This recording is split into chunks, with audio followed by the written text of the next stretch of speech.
Again, this lecture covered the hypothesis testing with two samples. So here we are going to test the difference between proportions. Again, testing the difference between proportions. So our main objective is to use the z-test for the difference between two population proportions P1 and P2. So two sample z-tests for proportions, we need to meet three conditions. The first condition is the samples must be randomly selected. Secondly, the sample must be independent. Then the samples must be large enough to use a normal sampling distribution. That is, N1 P1 should be greater than or equal to 5, and also N1 Q1 should be greater than or equal to 5. N2 P2 also should be greater than or equal to 5, and N2 Q2 should be greater than or equal to 5. So those are the three conditions in order to use this test or the z-test to test the difference between two populations.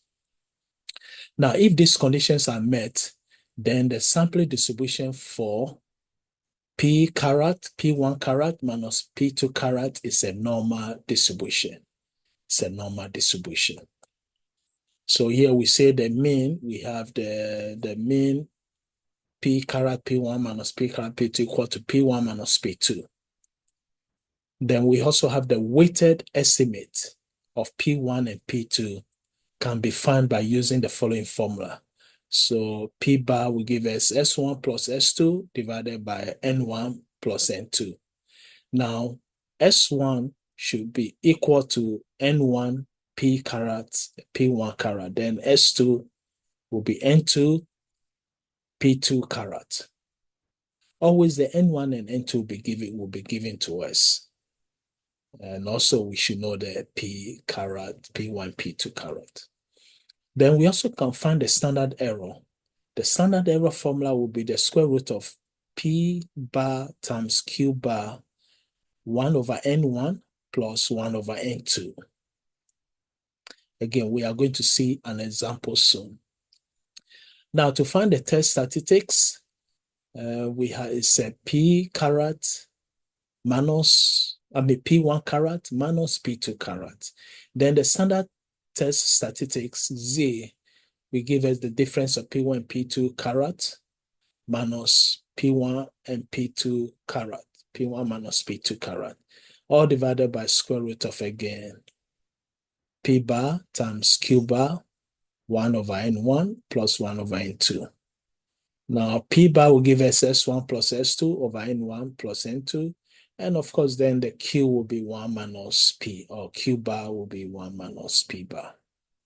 Here they say we should know that N1 P bar, N1 Q bar, and N2 P bar and N2 Q bar must be at least 5. And that's one of the third conditions, three conditions we have. So let's put the steps down in words and also in symbols. That's the steps for the hypothesis testing. So first, we need to state our claim, identify the null and alternative hypothesis. Then next, we need to specify the level of significance, which will be given to us. That is the alpha. Then from there, we can determine the critical value, again, using our textbook, table 4 in appendix B. Then we determine the rejection region. Then we can find the weighted estimates of P1 and P2, which is given, again, the same formula, P bar. Then after that, we find the standardized test statistics, which the formula is given Z. And then we can make a decision to reject or fail to reject the null hypothesis. Only if Z is in the rejection region, then we reject HO. Otherwise, we fail to reject HO. Then we're going to interpret the decision in the context of the original claim. Now, let's see an example. So here, they say in a study of 200 randomly selected adult female and also 250 randomly selected adult female. So we can say these samples are independent. We have a study of 200 randomly selected adult female and also 250 randomly selected adult male internet users. Now, 30% of the females And also 38% of the males said that they plan to shop online at least once during the next month. At alpha equal to 0.10, we should test the claim that there's a difference between the proportion of female and also the proportion of male internet users who plan to shop online. So first, we have a females, let's say 1 equal to females, 2 equal to males. So we're going to state our HO that always P1 is equal to P2. Then HA will be P1 not equal to P2. Alpha is given to us to be 0.10, and also N1 is given to us to be 200, N2 is given to us to be 250 from the sample 200 randomly selected adult female and 250 randomly selected adult male. So adult male will be N2, adult female will be, again, N1. So next, we can find our rejection region. But before that, we need to find our X1. So we know X1 is N1, P1 carat, and also S2 is N2, P2 carat, which gives us again 60 and also 95. So here we can find 60 plus 95 over 200 plus 250 will give us the P bar. We should remember N1 is given, also the P1 carat is given to us, the percentages. Then next we can find the Q bar, because Q bar will give us 1 minus P bar, and we have the value. So now we can be able to find the N1 P bar, N2 P bar, N1 Q bar, N2 Q bar, just to make sure that all the answers should be at least 5. And based on this, we can find that they are all at least equal or greater than 5. So if that is the case, we can go with the 2 sample Z test. So next, we find the value of Z. Now we know all the values for the P1 carat, P2 carat. We know P1 and P2. They are, and also we have the value for the P bar, Q bar, which we calculated. N1, N2 is given to us. So we plug in all the values here, and we get our Z to be negative 1.77. So now we can come here and say that, okay, negative 1.77 fall on the blue section. Remember again, we have our 1.645 positive and also negative, set two-way test, P1 equal to P2. So from there, we are going to reject the HO. Always the brown area is to accept HO. And we said that at the 10% level of significance, there's enough evidence to conclude that there's a difference between the proportion of female and also the proportion of male internet users who plan to shop online. Because again, HO is no difference. P1 equal to P2.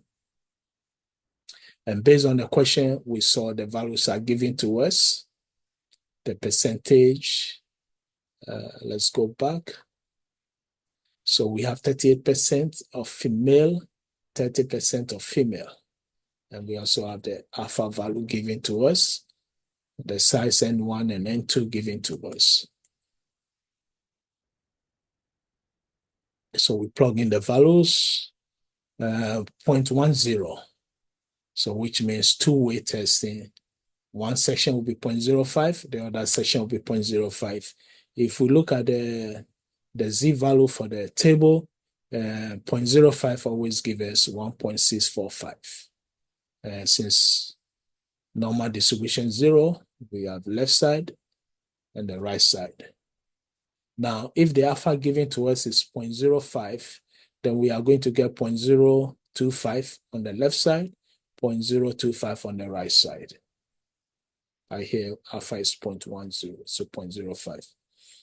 And so we have all the values given to us. So, and also we're able to get our rejection region, draw the blue area and the accepted. So the test statistics, as we said, N1 P carat, we know it already. If you multiply the values, we get 60. Remember, N1 is 200, I think 200, yeah. And then the percentage is, I think it's 30%. Let's go back to the question. Yeah, 30%. So that's why we get 60. 30% will be 0.3. 0.3 times 200 will give us 60. So the same thing applies to, I think we have 250 and also we have 38%. So we get 95. Then from there, we can again find the P bar. We know the Q bar will be 1 minus P bar. Then as we said, we want to test our condition, make sure N1 P bar, N2 P bar, N1 Q bar, N2 Q bar, they are all at least 5. Then we can proceed and find our Z. Now the Z value is less than our critical value, so we reject. So that should be reject HO, and that's final decision. Now let's look at the second example here. Here they say a medical research team conducted a study to test the effect of a cholesterol-reducing medication. At the end of the study, the researchers found that of the 4,700 randomly selected subjects who took the medication, 301 died of the heart disease, 4,300 randomly selected subjects who took placebo, 357 died of the heart disease. At alpha equal to 0.01, can you conclude that the death rate due to the heart is lower for those who took the medication than for those who took placebo? So here we can see we have 2 samples. And now we want to find the proportion in terms of how good the medication is. So again, we are going to give one, the first, to the medication, and the second sample, the placebo, 2. So 2 will be placebo, 1 will be medication. And here, medication is 4,700 randomly selected to took the medication, and the placebo is 4,300. So we have our N1 and 2. So here, again, our alpha is 0.01, N1, those who took medication, 4,700. Those who took placebo is N2, 4,300. And since we have the alpha, we can come off the rejection region. Remember, this is one way. We testing if our claim is saying P1 is greater than or equal to P2. So 0.01, the Z value will be negative 2.33 for us. Now, next with the same steps we did previously, but this time we need to find a P1 carat. It's not given to us. If we read the question, they didn't give us the percentage. So, or I'll say the proportion. So we have to find it. But we know S1, we know N1, so we can find it. Same thing apply. And again, that's the question here. So instead of getting the percentage, we have 357 and we have 301 died. They didn't give us the percentage of those who died, who took the medication, and those who didn't, who died, who took placebo. But they give us the numbers. So since they give us the numbers, we have to find the P carat, the proportion. So here we get 0.064, and the number died, and divided by the total who took the placebo, the number of people who died for not taking, took placebo. Then from there, we can find the P bar. Then we also find the Q bar. Same thing as we did previously, we are going to test, okay, everything is greater than or equal to 5. So we can go ahead and find the Z. And again, we have almost all the values. So we substitute and we get negative 346. Let's see where negative 346 fell. Okay, so we're still going to reject HO. So now we can say at the 1% level of significance, 0.01, significance, there's enough evidence to conclude that the death rate due to heart disease is lower for those who took the medication than for those who took the placebo. H is P1 is less than P2. So that will be the conclusion. Again, in these lectures, we learn how to perform a z-test for the difference between two population proportion P1 and P2. We saw two examples, and also we saw the three conditions we have to meet. And those conditions are here again. The samples must be randomly selected. Also, the samples must be independent. And also the samples must be large enough to meet these conditions here. And as we can see in the two examples, we always make sure we check the third condition is correct. So again, wish everybody the best and thank you.